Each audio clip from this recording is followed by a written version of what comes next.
The message arrived on a Tuesday morning, transmitted through every communication network humanity had established beyond Earth's atmosphere. It bypassed our encryption, overrode our protocols, and materialized simultaneously on screens from the Mars colonies to the orbital platforms circling Jupiter's moons. The Galactic Council, an assembly of 47 civilizations who had watched us from the shadows for 300 years, had finally decided to make contact. Their words were not ones of greeting or welcome. They were words of ultimatum.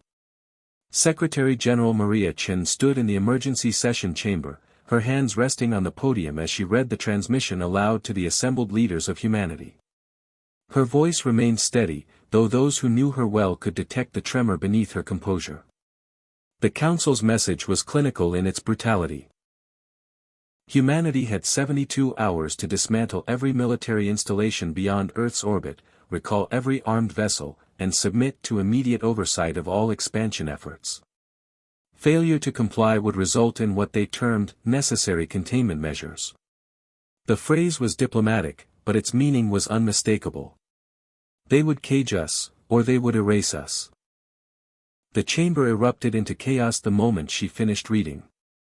Delegates shouted over one another in a dozen languages, their faces flushed with anger and fear. Admiral James Kowalski, commander of the United Fleet, slammed his fist against his desk hard enough that the sound echoed through the vaulted hall. Ambassador Lu Wei from the lunar territory stood so quickly her chair toppled backward. Minister Okonkwo of the African Union called for immediate military mobilization. Everyone had an opinion, and every opinion demanded action, but action of vastly different kinds. Some wanted to fight. Others wanted to negotiate. She had not risen to lead humanity's fragmented governments through charm or concession. She had earned her position by understanding that true leadership meant knowing when to speak and when to let others exhaust their fury against the inevitable. Now, as the last echoes of argument faded into the recycled air of the chamber, she spoke again, and her words carried the weight of 8 billion souls. They believe we are children, she said quietly, and somehow that quiet made every person in the room lean forward to hear her. They have observed us for 3 centuries, watching as we clawed our way from a single world to a presence across this solar system. They have seen our wars, our mistakes, our stumbles in the dark. They have catalogued every failure and every violence, and they have concluded that we are dangerous in the way that children with sharp objects are dangerous. Reckless. Unpredictable. Requiring supervision. She paused, letting her gaze sweep across the faces before her, seeing in them the same thing she felt burning in her own chest. Not rage, though rage was present. Not fear, though fear had every right to be there. What she saw was something the Galactic Council had perhaps not anticipated in their calculations. She saw pride. What they do not understand, Chen continued, is that humanity did not stumble into space by accident. We did not build colonies on worlds that want to kill us because we had nowhere else to go. We did not push through the darkness between planets, losing ships and lives and hope, because we were running from something. We did it because we are reaching for something. Every generation of humanity has looked at the impossible and decided it was merely difficult. Every barrier we have encountered has been an invitation to become more than we were. They call us dangerous. They say we expand too quickly, that we arm ourselves too readily, that we refuse to accept our place in their ordered universe. Her voice rose now, filling the chamber with an intensity that made hearts beat faster and spines straighten. They are correct. We are dangerous. We are dangerous to stagnation. We are dangerous to those who believe the galaxy should remain exactly as it has always been. We are dangerous to the comfortable assumption that some species are born to rule while others are born to submit. The chamber remained silent, but it was no longer the silence of shock or fear. It was the silence of drawn breath before the charge, the moment of perfect stillness before the storm breaks. Chen felt it in the air like static electricity, that particular human quality that had carried them from caves to starships, that stubborn refusal to accept that any door was truly closed. She thought of her grandmother, who had lived through Earth's final great wars before the unification, who had told her stories of humanity's worst moments not as cautionary tales but as proof that even in darkness, they had never stopped moving forward. She thought of the children being born at that very moment in the Mars biodomes and the asteroid mining colonies, children who would grow up knowing that the stars were not distant lights but destinations. She thought of every person who had ever looked up and wondered what was possible. "We will respond to the Galactic Council," Chen said, and now she smiled, and it was not a diplomatic smile or a polite smile. It was the smile of someone who had just been told they couldn't do something they had every intention of doing anyway. "But we will not respond with fear. We will not dismantle what we have built with blood and determination. We will not beg for mercy or negotiate for scraps of freedom. We will respond with the truth of who we are." She straightened her shoulders and looked directly into the camera that would transmit her words to every human settlement across the solar system. "And I believe that truth will surprise them. I believe it will remind them of something every established power eventually forgets. That the future does not belong to those who guard what they have. It belongs to those who dare to reach for what they don't." The drafting of humanity's response took 16 hours, and in that time, the solar system held its breath. Every major settlement went on alert, not in preparation for war, though preparations were certainly made, but in anticipation of what their leaders would say. Communication networks overflowed with speculation and debate. Some called for defiance, others for diplomacy, but almost no one called for surrender. Something had shifted in the collective consciousness of the human species the moment the Council's threat was made public. Perhaps it was the presumption in their words, the casual dismissal of everything humanity had achieved. Perhaps it was simply that after 300 years of wondering if they were alone in the universe, discovering they were not, and discovering simultaneously that their cosmic neighbors viewed them as problems to be managed rather than equals to be engaged, had triggered something primal in the human psyche. Humanity had been judged and found wanting by those who had never bothered to introduce themselves, and the response to such judgment was not compliance. It was defiance dressed in the finest diplomatic language Earth had ever composed. Dr. Yuki Tanaka led the drafting committee, a Japanese-Brazilian linguist who had spent her entire career studying the art of interspecies communication, preparing for a moment she had always believed would come. She sat surrounded by historians, philosophers, military strategists, and representatives from every major cultural bloc that comprised humanity's civilization. They argued over every word, every phrase, every implication. Some wanted the response to be conciliatory, arguing that humanity's survival depended on not antagonizing civilizations with unknown capabilities. Others demanded language that would make clear humanity's refusal to be intimidated. Tanaka listened to all of them, taking notes on her tablet, occasionally asking questions but mostly letting the debate flow around her like a river around stone. On the 12th hour, she stood and began to write. The room gradually quieted as people realized she was composing the actual response, not just another draft to be debated. She wrote in English first, then translated it into Mandarin, Spanish, Arabic, and Hindi, checking each version for tonal consistency. She read it aloud to the committee, and when she finished, the room remained silent for a long moment. Admiral Kowalski, who had argued most strenuously for language that would make humanity's military capabilities clear, leaned back in his chair and laughed once, short and sharp. Ambassador Liu Wei, who had pushed for diplomatic hedging, closed her eyes and nodded slowly. Minister Okonkwo, who had wanted explicit rejection of the Council's authority, smiled and said simply, "Yes. This is correct." The response was delivered through the same channels the Council had used to send their ultimatum, ensuring it would reach every member civilization simultaneously. It was not long. Brevity, Tanaka had argued, was its own form of power. The message read, "To the esteemed Galactic Council, we acknowledge receipt of your communication and your concern for the stability of this region of space. Humanity thanks you for your attention to our development and for bringing to our notice the existence of a broader galactic community. Your ultimatum has provided us with valuable information about how established civilizations view newcomers, and for this education, we are genuinely grateful. However, we must respectfully decline your generous offer of oversight and containment. Humanity will continue to explore, expand, and defend our interests as we see fit. We recognize this decision may concern you. We encourage you to become accustomed to that feeling. Should you wish to engage with us as partners rather than as wardens, we remain open to dialogue. Should you wish to enforce your ultimatum through force, we encourage you to carefully consider whether you wish to discover what humanity is capable of when threatened. We have survived ice ages, plagues, world wars, and the absolute certainty of our own extinction on multiple occasions. We have thrived not despite adversity but because of our response to it.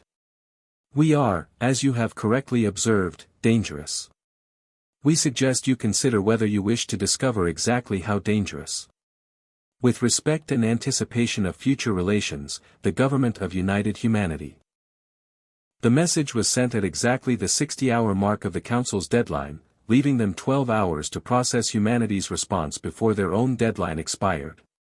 In the command center where Secretary General Chen monitored the situation, displays showed the location of every human ship, every defense platform, every asset they had scattered across the solar system.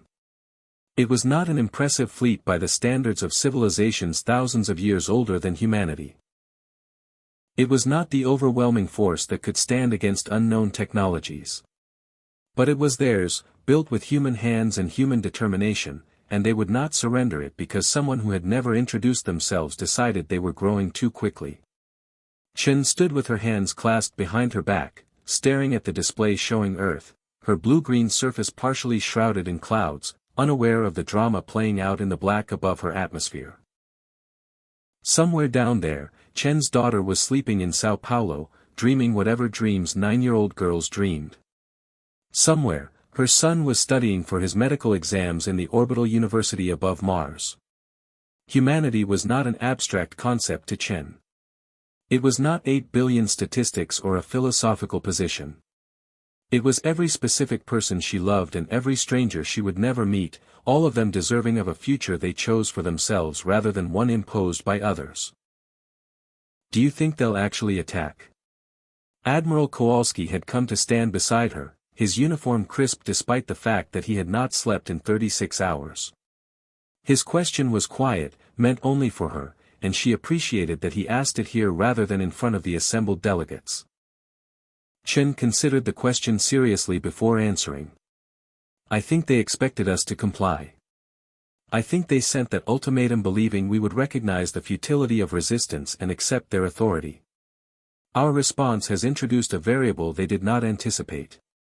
She turned to look at him, this man who commanded every armed ship humanity possessed, who would have to give the orders if the situation turned violent. The question is not whether they are capable of destroying us. The question is whether they are willing to become the civilization that destroyed an emerging species for refusing to submit. That answer will tell us everything we need to know about the Galactic Council and whether they are worth joining. Kowalski nodded slowly, processing her words. And if they decide we are worth destroying? Chen smiled, and there was something in that smile that reminded the Admiral why humanity had chosen this woman to speak for them. Then we will show them why every predator species in Earth's history learned to be cautious around humans. We may not win. But we will ensure they remember us. We will ensure that every other species watching this encounter understands that humanity does not go quietly into subjugation. Sometimes the lesson is more important than the victory. The Galactic Council's response came not at the deadline's expiration, but 6 hours after, and the delay itself was revealing. Those 6 hours were the longest of Maria Chen's life, each minute stretching into eternities as humanity waited to discover if they had just authored their own extinction or their entry into a larger community.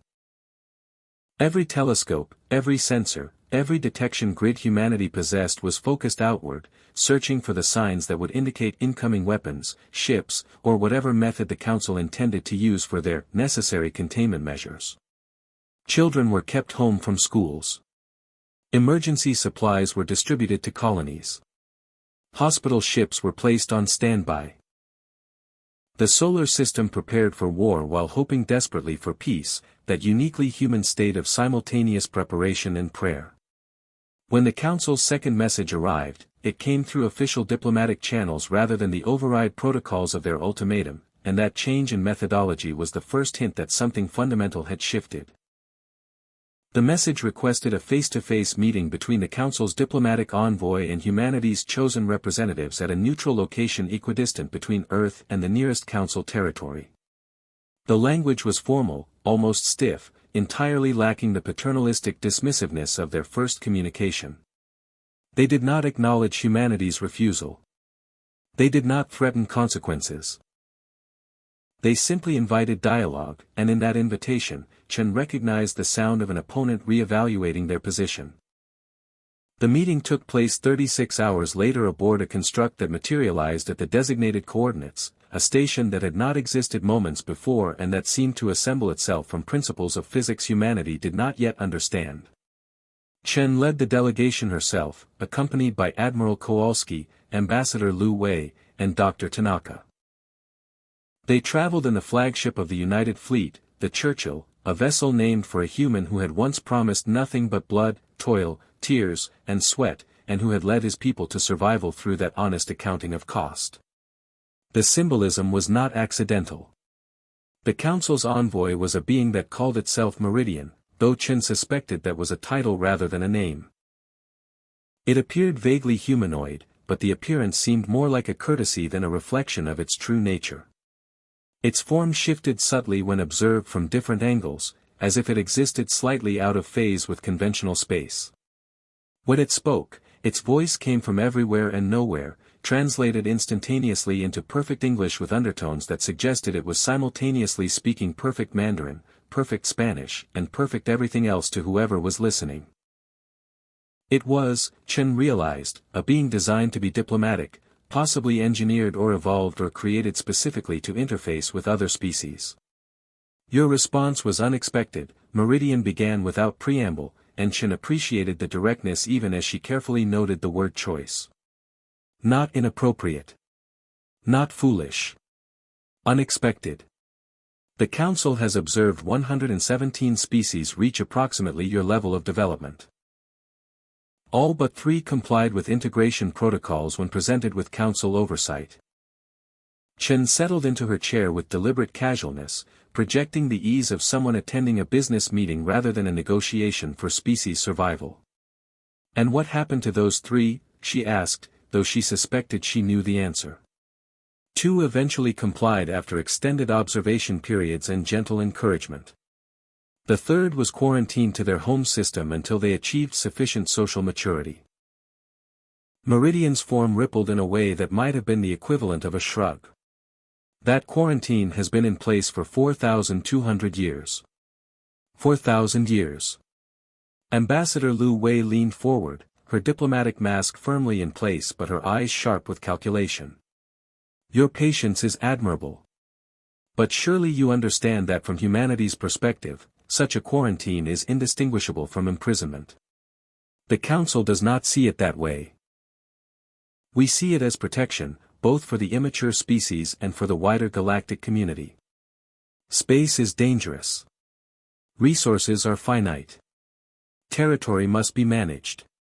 We have maintained peace across 47 civilizations for over 9,000 years by ensuring that expansion proceeds in an orderly, supervised manner. Meridian's attention seemed to focus more directly on Chen, though it had no eyes that moved. Your species has been independent for barely 3 centuries beyond your homeworld. You have already fought 2 conflicts that resulted in the complete destruction of settlements. You have nearly exhausted your home system's easily accessible resources. You show every sign of the aggressive expansionism that leads to conflict. We show every sign of being alive, Chen corrected gently. Growth is not aggression. Expansion is not conquest. We seek resources because we need them to survive and thrive. We defend ourselves because we have learned the cost of failing to do so. You observed us for 300 years, Meridian. You watched us make mistakes and correct them. You saw us fight wars and build peace. You catalogued our failures. But did you notice our successes? Did you count how many times we pulled back from the brink? Did you measure how far we have come from the species that nearly destroyed itself with nuclear weapons 400 years ago? Meridian was silent for a moment, and in that silence, Chen pressed her advantage. You said our response was unexpected. I would suggest that your entire framework for understanding us is flawed. You approached us as wardens approach prisoners, as parents approach children. You assumed we would recognize your authority and submit to your judgment. But you never asked the fundamental question. She leaned forward now, her voice quiet but carrying absolute certainty. By what right do you claim authority over us? By the right of 9,000 years of peace. By the right of 47 civilizations who have agreed to council oversight. By the right of superior technology and deeper understanding of the dangers that exist in this galaxy. Meridian's response was immediate, almost reflexive, and Chen recognized it for what it was, an argument that had been used so many times it had calcified into unquestioned truth. Those are not rights. Admiral Kowalski spoke for the first time, his voice carrying the weight of someone who had spent his life understanding the difference between legitimate authority and enforced compliance. Those are justifications. Rights are not granted by age or technology or self-declared wisdom.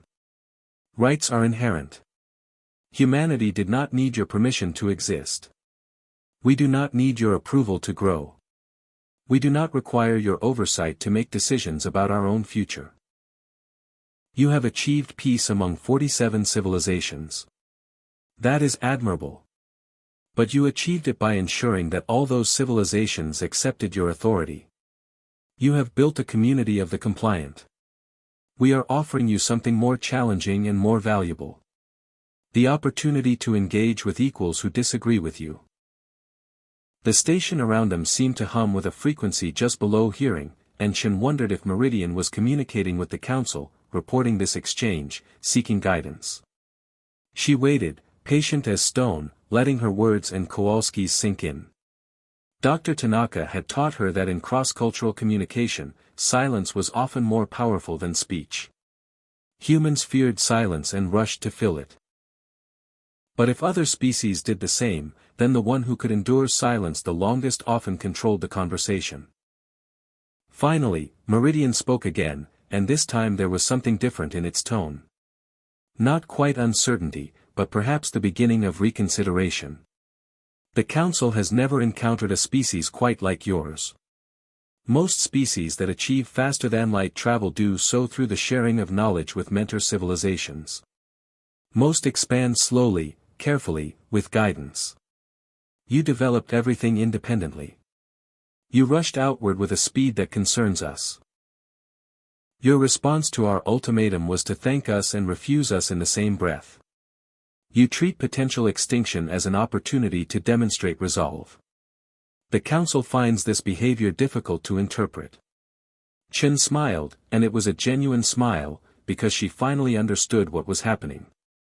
The Galactic Council had not intended to destroy humanity. They had intended to incorporate them, to guide them, to shape them into another compliant member of their community. Humanity's refusal had broken their standard procedure, and now they were improvising. And if they were improvising, then the situation was negotiable. Let me help you interpret us, Chen said softly. Humanity is grateful for the knowledge that we are not alone. We are genuinely interested in learning from older civilizations. We would welcome partnership, cultural exchange, trade, and cooperation. But we will not submit to oversight. We will not accept containment. We will govern ourselves, make our own mistakes, and chart our own course. If the Galactic Council can accept us on those terms, then we can build something unprecedented together. A community that includes both guided civilizations and independent ones. A model for engagement that respects autonomy while enabling cooperation. She paused, holding Meridian's attention with the force of her conviction. But if the Council cannot accept those terms, if your peace requires our submission, then we will remain outside your community. We will continue our expansion. We will defend our territory. And we will build our own alliances with whichever species can engage with us as equals. The galaxy is large enough for both models. The question is whether the Council is secure enough to allow alternatives to exist. The negotiations that followed stretched across 3 weeks, and they were unlike anything humanity had ever experienced or imagined. The Galactic Council was not a monolithic entity, as humans had initially assumed, but rather a complex web of alliances, factions, and philosophical schools that had maintained unity through 9 millennia primarily because their model had gone unchallenged for so long. Humanity's refusal to comply did not merely present a practical problem. It presented an existential question that the Council had to answer: could their model of galactic governance accommodate dissent, or was their peace dependent on universal compliance? Dr. Tanaka found herself spending 16-hour days in communication with Council representatives, not from Meridian's faction but from smaller civilizations within the Council structure who privately expressed curiosity about humanity's position. Many of them, she discovered, had entered the Council not through choice but through the same process of ultimatum and compliance that had been attempted with humanity. They had accepted oversight generations or millennia ago, and their civilizations had grown comfortable within the Council structure. But Tanaka detected something beneath their careful diplomatic language that might have been envy or might have been the stirring of long-dormant questions about paths not taken. The breakthrough came from an unexpected source. The Letherian civilization, one of the oldest Council members, requested a private communication with Chen. The Letherians had been part of the Council for over 6,000 years, long enough that most Council species considered them foundational members. Their representative, a being that appeared as a crystalline structure that communicated through modulated light patterns, conveyed a message that would reshape the entire negotiation. When we joined the Council, the Letherian transmitted through the translation matrix, its light patterns creating words in Chen's mind. We were not given a choice. We were told, as you were told, that integration was necessary for our survival and the stability of the region. We complied because we believed we had no alternative. Our civilization has prospered under Council guidance. We have avoided conflicts, shared in technological advances, and contributed to 9,000 years of peace. But your refusal has made us ask a question we have not seriously considered in 6 millennia: what would we have become if we had refused? What possibilities did we trade away when we accepted that others knew better than we did how we should develop? Chen listened carefully, aware that this moment was fragile and crucial. I cannot answer what your civilization might have become, she replied honestly.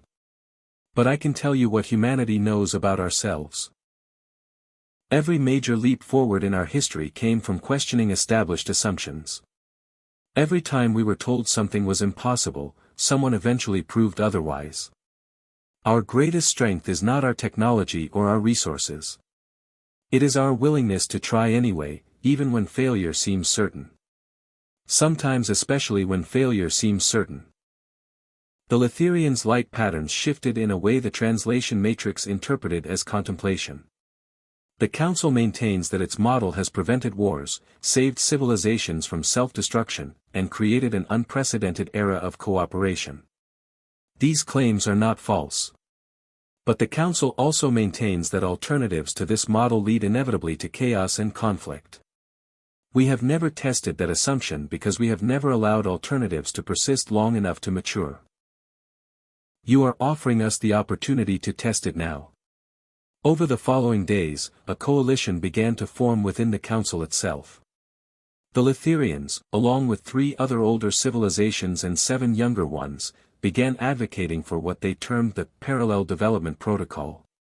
The concept was elegant in its simplicity: the Council would acknowledge humanity's right to independent development while establishing clear boundaries and communication channels. Humanity would agree to transparency in military deployments, participation in conflict resolution mechanisms, and certain territorial restrictions that would prevent direct competition with Council members for resources. In exchange, humanity would gain access to Council scientific databases, trade networks, and protection under Council security agreements. The debate within the Council chambers was fierce. Meridian's faction argued that allowing one exception would inevitably lead to others, that the precedent would undermine millennia of carefully constructed governance. But the Letherian coalition countered with the argument that true stability came not from forced uniformity but from adaptive resilience. A system that could only survive through total compliance was, they argued, more fragile than one that could accommodate diversity. Admiral Kowalski watched the proceedings through the live feeds, observing the political theater of galactic governance with the strategic mind of someone who had spent his career understanding how power actually functioned beneath diplomatic language. "They're not debating whether to allow us independence," he observed to Chen during one of their private briefings.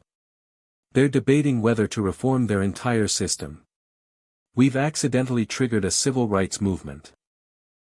Chen nodded slowly, understanding the weight of what was occurring.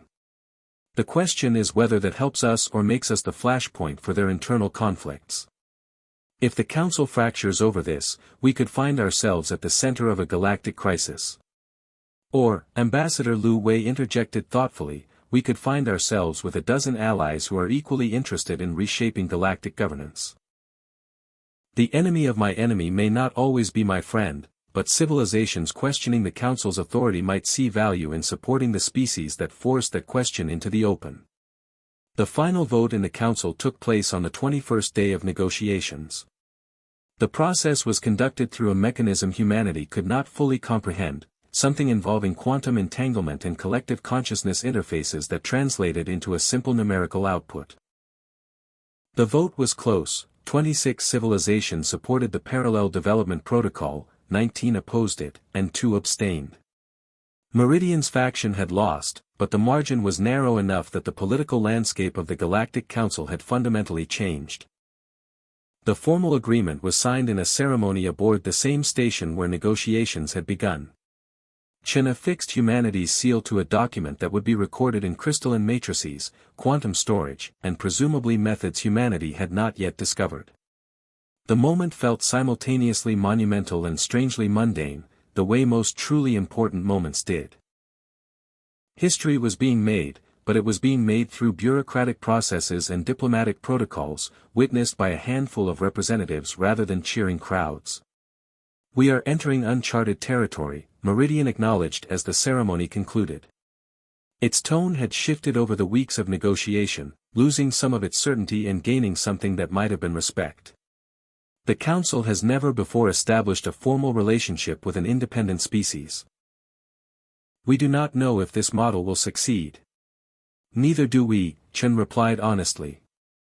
"But we know that trying is worthwhile. We know that growth requires risk. And we know that the greatest achievements come from the willingness to attempt what has never been done before." She extended her hand, a human gesture that Meridian's form shifted to accommodate, creating an approximation of a hand to clasp hers. "Thank you for taking this risk with us. For choosing to test your assumptions rather than enforce them. That took courage. Thank you for refusing to make it easy for us," Meridian responded, and there was something in its tone that might have been amusement. "The Council has become comfortable. Perhaps dangerously so. You have reminded us that comfort is not the same as correctness, and that age does not automatically confer wisdom. That is a valuable gift, even if it was not gently given." As the human delegation prepared to return to the Churchill, Chen took one last look at the Council representatives assembled in the station. She saw in them the diversity of forms and thoughts that comprised galactic civilization, dozens of species who had found their own paths to intelligence and space travel, each with their own histories and dreams and fears. Some watched the humans with obvious suspicion, seeing in them a threat to established order. Others watched with curiosity, perhaps wondering if humanity's path might offer insights for their own civilizations. A few watched with something that looked like hope, as if humanity's successful negotiation for independence had reminded them of possibilities they had forgotten or never known existed. The journey back to Earth took 3 days, and Chen spent much of it staring out at the stars, thinking about what had been accomplished and what challenges lay ahead. Humanity had not won independence through military might or technological superiority. They had won it through sheer stubborn refusal to accept that someone else had the right to determine their fate, combined with the willingness to follow that refusal with reasoned argument and diplomatic skill. They had transformed a threat into a negotiation, and a negotiation into a reformation of galactic governance. But the real test would come not in this moment of triumph but in the decades and centuries ahead, when humanity would have to prove that independent development could coexist with galactic community, that freedom and cooperation were not mutually exclusive. The news reached Earth before the Churchill did, transmitted ahead through the newly established communication protocols with the Council. Chen had wanted to deliver the news personally, but Ambassador Lu Wei had convinced her that humanity deserved to know immediately that they remained masters of their own destiny. The response was predictable in its diversity and beautiful in its chaos.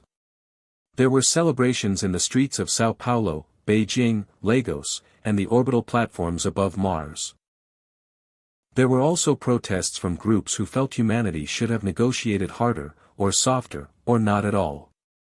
There were religious ceremonies giving thanks, and academic symposiums analyzing every clause of the agreement, and 100 different interpretations of what it all meant.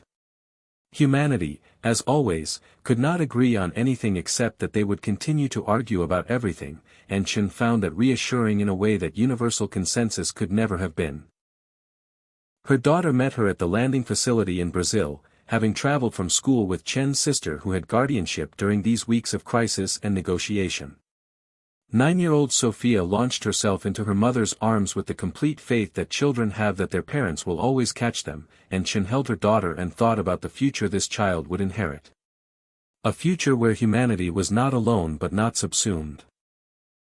A future where the stars remained an open frontier rather than a managed territory. A future that would be complicated and difficult and full of challenges that no negotiation could anticipate, but a future that would be theirs to shape. Did you really tell the aliens thank you for threatening us? Sophia asked with the blunt curiosity that children possessed before they learned to soften their questions. She had clearly been following the news reports, probably with more attention than her guardians had wished. Chen laughed, the sound surprising herself with its genuine joy. I did. Because they gave us information we needed even if they didn't mean to. They taught us that we're not alone, that there's a whole galaxy out there with rules and expectations and conflicts we don't understand yet. And they taught us that sometimes the most important thing you can do is say no to someone who expects you to say yes. Both lessons were valuable, even if they came wrapped in a threat. Are they going to be mad at us forever? Sophia's voice carried a child's concern about consequences, about whether saying no meant losing the possibility of friendship. Some of them might be, Chen acknowledged honestly, because she had never believed in lying to children about important things. But some of them are curious about us now. Some of them are asking their own questions about how things are done and why. Change is always uncomfortable for those who like things the way they are. But it's also how we grow. The galaxy is going to have to get used to humanity asking questions and not always accepting the answers we're given. And we're going to have to learn how to be part of a community while remaining ourselves. Neither of those things will be easy. The following months brought the reality of humanity's new position into sharp focus. The Council opened access to portions of their scientific databases, revealing technologies and discoveries that would take human researchers centuries to fully comprehend. But they also established monitoring protocols at the boundaries of human space, a constant reminder that freedom came with observation and accountability. Trade negotiations began with Council civilizations, complex dances of mutual need and suspicion where humans had to learn entirely new frameworks of commerce and value. Some went well. Others collapsed in mutual incomprehension. Humanity learned that galactic community was not a single unified culture but rather dozens of distinct civilizations with their own prejudices and preferences, and that winning independence from Council oversight did not automatically mean acceptance by Council members. Admiral Kowalski found himself restructuring the United Fleet, not in preparation for the war that had been narrowly avoided, but for the more complex challenge of maintaining defensive capability while adhering to transparency requirements and territorial restrictions. Military doctrine had to be rewritten to account for neighbors who possessed unknown capabilities and who watched human deployments with varying degrees of trust. The admiral privately admitted to Chen that he found negotiated limitations more challenging than combat, because at least in combat the objectives were clear. Dr. Tanaka launched the Interspecies Communication Institute, recognizing that humanity's greatest challenge would not be technological or military but cultural. Understanding how other species thought, what they valued, what assumptions they made about reality and relationship, would determine whether humanity's independence led to isolation or integration. She recruited linguists, anthropologists, psychologists, and artists, building teams who would spend their lives learning how to bridge gulfs of perception wider than any physical distance. Early results were both encouraging and humbling, revealing that humans were simultaneously more unique and more typical than they had imagined. The Litherian coalition that had supported humanity's independence reached out quietly through back channels, proposing what they termed informal consultations on council reform. They were careful not to frame it as an alliance, aware that binding humanity to any faction would compromise the independence they had just won. But they were clear that humanity's precedent had opened questions that multiple civilizations wanted to explore, and that human perspectives on self-governance might be valuable in those discussions. Chen approved participation in these consultations while establishing strict parameters. Humanity would share its experiences but not advocate for specific reforms, would listen but not align, would remain friendly to all council factions without becoming bound to any. 3 years after the initial threat and the thank you note that had become humanity's entry into galactic politics, Chen stood once again at a podium addressing assembled leaders. But this time the audience was not just human.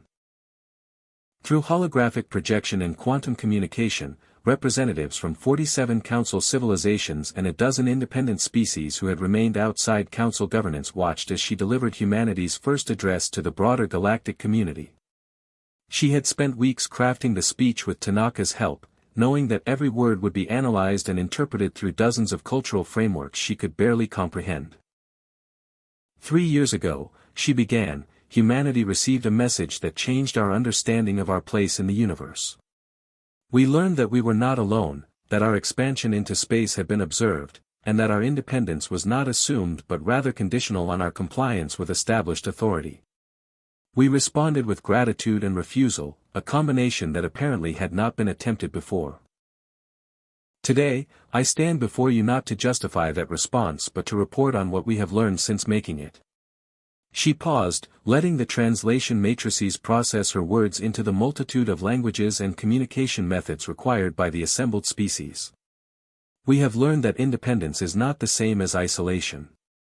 We have joined council trade networks, participated in scientific exchanges, and contributed to conflict mediation efforts in regions of space far from our own.